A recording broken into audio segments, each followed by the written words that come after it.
3.24 crore women. That is how many women are voting in the Tamil Nadu Assembly polls 2026.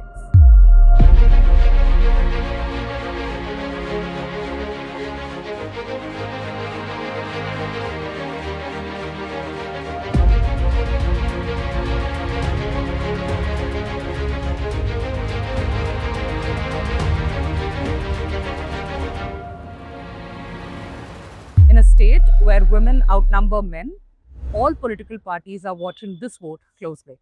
பெண்கள், குழந்தைகள் மற்றும் முதியோருக்கென தனி இலாக்கா உருவாக்கப்படும். இல்லத்தரசிகள் தங்களுடைய வீட்டுக்கு தேவையான washing machine, TV, grinder, fridge அனைத்து குடும்ப தலைவிக்கும் வங்கியில் மாதந்தோறும் 2000 ரூபாய் வழங்கப்படும். Tamil Nadu's women have benefited from a strong welfare model for a very long time. The state has the highest workforce of women in the country, and the NCRB data for 2023 also pegs Tamil Nadu as one of the safest states for women. We at the News Minute spoke to women across backgrounds and also spoke to policy experts. 3 issues to work: jobs, welfare, and law and order.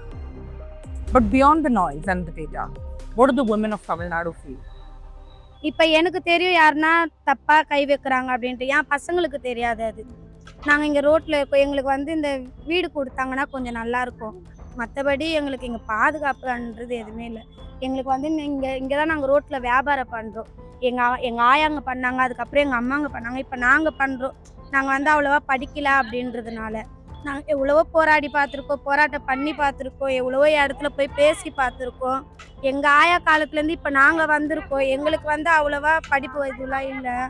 எங்களுக்கு மாற்று இடம் தரேன்னு சொன்னாங்க, ஆனால் எங்களுக்கு அந்த மாற்று இடம் விருப்பம் இல்லை. அங்கே வியாபாரம் ஆகாது. அங்கே வந்து குடிச்சிட்டு போடுற பொருள், யூரின் போடுறது, தேவையில்லாத ஆம்பளைங்க அந்த மாதிரி இருக்கிற இடத்துல எங்களை தூக்கி போடுறாங்க. நாங்கள் சின்ன சின்ன பசங்களும் வியாபாரம் பண்ணுறோம், வயசானவங்களும் வியாபாரம் இந்த இடத்துலயே எங்களுக்கு பாதுகாப்பு இல்லைன்றப்ப எங்களை இன்னொரு இடத்துல போடுறாங்க. அங்கே எங்களுக்கு பாதுகாப்பு இருக்காது, அங்கே வியாபாரமும் இருக்காது. திமுக பெட்டராக தான் பண்ணுறாங்க, எல்லாம் நல்லா இருக்கு. ஆனால் அந்த போதை பொழுது அந்த மாதிரி பசங்க பண்ணுறது அதெல்லாம் வந்து ரொம்ப சரியில்லாமல் தான் இருக்குது. இன்னொன்றும் ஜாஸ்தி தான் ஆகுது. அது இல்லாமல் பொம்பளை பசங்களை தனியாக அனுப்ப முடியல. பொம்பளை பசங்களுக்கு பாதுகாப்பே கிடையாது. சின்ன சின்ன பசங்களை என்னென்னவோ பண்ணுறாங்க. 11 வயசு 11 படிக்கிற பொண்ணை என்னவோ பண்ணியிருக்காங்க. அந்த மாதிரி இருக்கும்போது கொஞ்சம் பயமாக இருக்குது. அந்த மாதிரி சேஃப்டி இல்லை. எனக்கு வந்து என்ன பஸ்னாக்கா, ரோட்டில் வந்து பொம்பளைங்க பொண்ணுங்கெல்லாம் தனியாக போகணும், பயம் இல்லாத போகணும். அது ஒன்றாச்சா. எல்லா இடத்துலையும் சின்ன 2 வயசு குழந்தை 4 வயசு குழந்தைலாம் கெடுத்துடுறாங்க, கெடுத்து சாவடிச்சிடுறாங்க. அதெல்லாம் பசங்க வயிறு எழுதி என் பேர பசங்க மாதிரி இருக்குது. 10 வயசு பொண்ணுங்க கெடுத்து கற்பிச்சிடறாங்க. அந்த கேட்க மாட்டாங்க, நடவடிக்கை எடுக்க மாட்டாங்க, யாரும் எடுக்க மாட்டாங்க. அதுக்காக சரியான ஆட்சி வரணும். அதே மாதிரி பஸ்ஸில் போகும்போது ஆட்டில் போகும்போது அவங்க பாதுகாப்பு வேணும், பசங்களுக்கு பாதுகாப்பு வேணும். திரும்பி வருமா பொண்ணுங்கள் பார்க்குறாங்க, வீட்டுக்கு வருமானு பார்க்குறாங்க, அதுங்களுக்கு பாதுகாப்பு வேணும். And the gap between data and lived experience is political, which is why newer voices and parties are appealing to a cross-section of voters. எல்லாருக்கும் போட்டு பார்த்தாச்சு. இந்த வாட்டி விஜய் வந்தால் நல்லா இருக்கும்னு நினைக்கிறோம். எல்லாரும் அதுதான் நினைக்கிறேன். விஜய் சாருக்கு ஒரு ஓட்டு போட்டா நல்லா இருக்குமோ அப்படின்னு ஒரு யோசனை. எல்லாரும் அதான் முடியும். என்ன ஆச்சுன்னாக்கா, விஜய் வந்து நல்லா இருக்கும். விஜய் வந்தால் இதெல்லாம் ஒழிப்பாருன்னு சொல்லிக்கிறாரு. எனக்கு நம்பிக்கை இருக்குது. எங்களுக்கு எல்லாமே அனுபவத்தில் வர்றாங்க, எல்லாமே புதுசாக தான் கற்றுக்குறாங்க எல்லாருமே. இவர் வந்து கற்றுப்பாரு நம்பிக்கை எனக்குலாம். எல்லாருமே அப்படி தான் வராங்கம்மா. இப்போ வந்து எம்ஜிஆர் நடித்தார், அவர் வந்தார், அவர் அனுப்பத்தில் வந்தார்.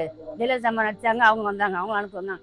எல்லாம் வராங்க, எல்லாம் வந்து அவங்க தெரிஞ்சுக்கிறாங்க. அது மாதிரி இந்த இன்னும் வரட்டும் பையன், என் பிள்ளை வயசு தான், என் பிள்ளை வரட்டுமே, விஜய் வரட்டுமே, வந்து சந்தோஷம் நான் படுவேன். Jobs remain a key concern, even for women. There's the question around whether, the women's employment in Tamil Nadu, the female labor force participation is something to rave about. It definitely is. There is no two ways about it. And it has gone up in the last 5 years. That is also, the data shows it. There is no two ways about it. That said, I think there is more to be done. There's lots more to be done. And there is the danger of pausing too long and patting ourselves on the back. And the reason I say that is because in Tamil Nadu itself, the labor force participation for women was much higher in the early 90s, when it was about 54%. So it is actually fallen since then. It has risen, to be clear, from 21 to 26, but prior to that it fell, which means that even to get back to where we were, where more than half the women were in the labor force, I think we have a ways to go, and that's important to recognize. And I think the real comparison shouldn't be with the rest of India, where the female labor force participation is pathetic, right, to say the least. India and Tamil Nadu, India cannot prosper without Tamil Nadu prospering, right? Every state that doesn't prosper pulls India back, holds India back. So for India to prosper, Tamil Nadu needs to prosper. For Tamil Nadu to prosper, women need to be in the labor force at the rate of 80%, at the rate of 90%, as much as the men need to be in the labor force. We spoke to NEET aspirants, tourism students, to understand how dire the job situation is for women. நீங்க ரெண்டு பேரும் நீங்க மூணு பேரும் என்ன படிக்கிறீங்க? BA Tourism and Travel Management. உங்க seniors அவங்க எல்லாரும் அவங்களுக்கு இந்த மாதிரி ஜாப் கிடைச்சிருக்கா? இல்லைன்னா உங்களுக்கு இப்போ ஜாப் செக்யூரிட்டி நம்ம படிச்சு முடிச்சாட்டும் நம்மளுக்கு ஜாப் செக்யூரிட்டி இருக்கும்னு ஒரு நம்பிக்கை இருக்கா? அது இல்ல கொஷின் மார்க் தான். நம்பிக்கை இருக்கா that there is job security or இல்ல. எதுக்கு சொல்றீங்க இதால? கவர்மெண்ட் நிறைய நாங்கள் இன்டர்வியூஸ் போனாலுமே ரிஜெக்ட் தான் பண்ணுறாங்க. ஐ மீன் கவர்மெண்ட் ஜாப் வேணும்னா கவர்மெண்ட் எக்ஸாம் எழுதணும்னு சொல்கிறாங்க. அதில் நாங்கள் ட்ரை பண்ணாலுமே நிறைய ரிஜெக்ட் தான் ஆகுது. மோஸ்ட்லி நீங்க பார்த்ததுல உங்க சீனியர்ஸ் எல்லாரும் படிச்சாட்டும் என்ன பண்ணிட்டு இருக்காங்க இப்போ? நாங்கள் பார்த்த வரைக்கும் ஒரு 5 சீனியர்ஸ் மட்டும் ப்ரைவேட் செக்டார்ஸில் வேலை பார்க்குறாங்க எங்களோட டிபார்ட்மெண்ட் நல்லது. பண்ணி.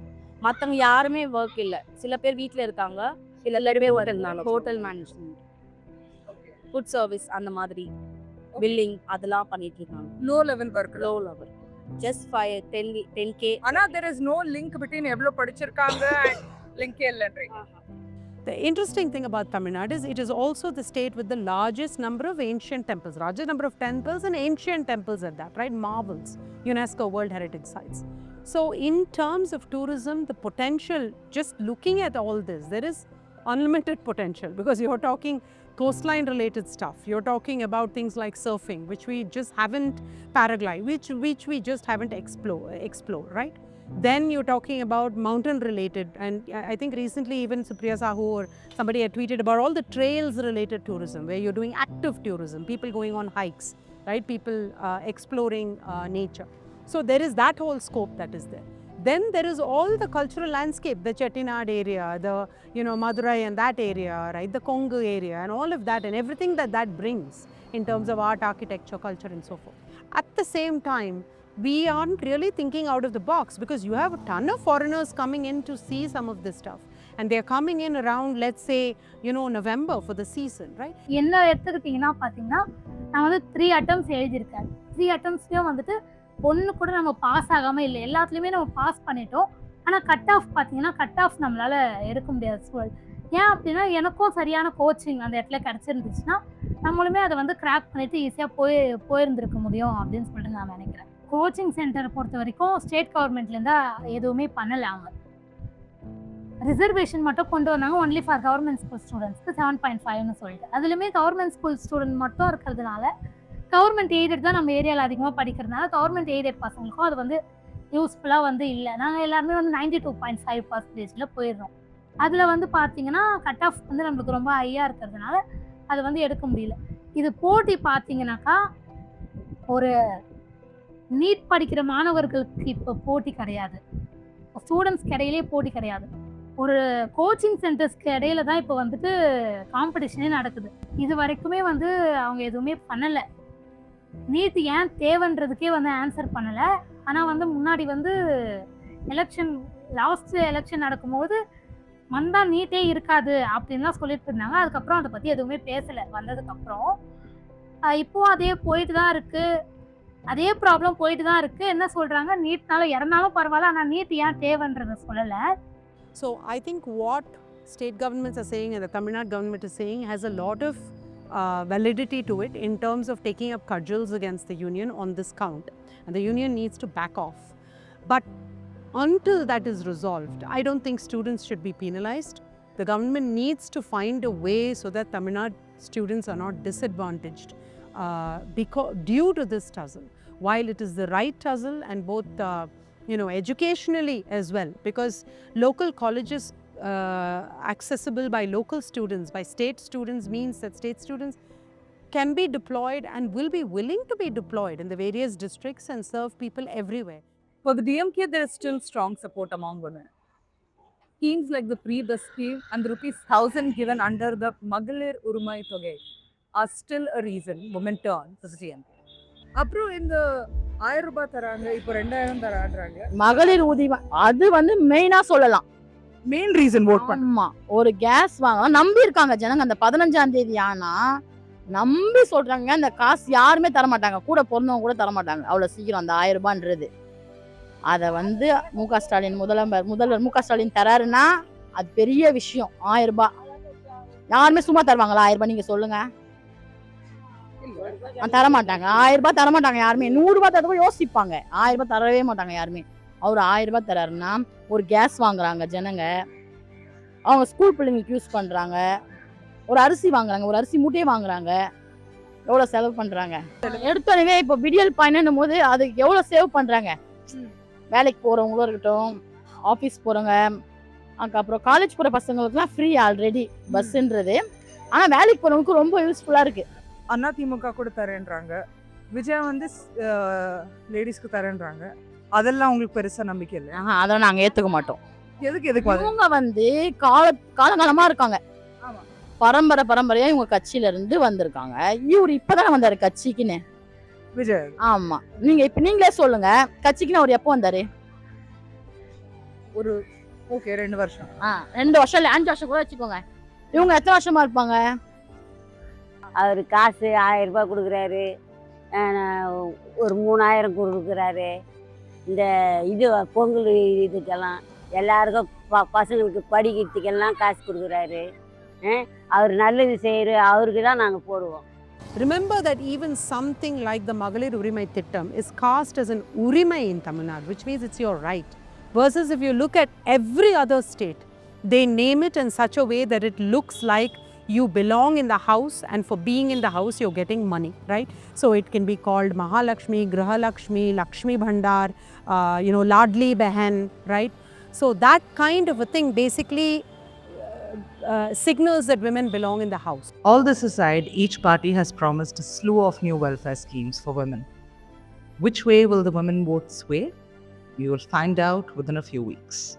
If you believe stories on the ground matter, and you believe that conversations on identity should consider the people and the policy that impacts them, then subscribe to the News Minute, and we should continue bringing you coverage like this. Thank you so much for watching us.